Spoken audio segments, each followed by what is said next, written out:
আসসালামু আলাইকুম গাইজ, এতদিন পরে কাজ কমপ্লিট হলো। এখনও কমপ্লিট হয়নি, তবে 95% কমপ্লিট হয়েছে। এটা টাইলস হবে। ওয়াও, আই লাভ লাকসাম, অনেক সুন্দর স্পেলিংয়ে লেখা। বৃষ্টি হচ্ছে অনেক দূরে।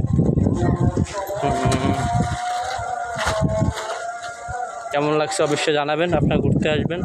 কাজ কিন্তু কমপ্লিটের শেষের দিকেই, একেবারে 95% কাজ হয়েছে। লাকসাম উপজেলার ইউনিয়ন দপ্তর থেকে কিন্তু এই কাজটি হয়েছে, জেলা প্রশাসকের অনুমতিতে। তো এই কাজটিতে কোনো ঠিকাদার ছিল না, সরাসরি প্রশাসনের নিয়ন্ত্রণে কিন্তু এই কাজটি হয়েছে। তো আপনার বাজেট প্রায় 5 লাখ টাকার ভিতর খরচ গিয়েছে। এটা যেটা বললো, এটা কিন্তু কোনো ঠিকাদার নেই, সরাসরি ইউনিয়নের মাধ্যমে কন্ট্রাক্টরে দিয়ে কাজটি করেছে। অনেক সুন্দর হয়েছে।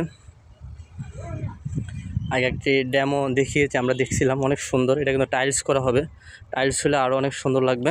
কেমন হয়েছে অবশ্যই আপনারা জানাবেন। এই জায়গাতে সুন্দর একটি দৃশ্য, ছবি তোলার মতো অনেক সুন্দর একটি জায়গা। অবশ্যই ঘুরতে আসবেন, এই জায়গায় ফটোশ্যুট করে যাবেন।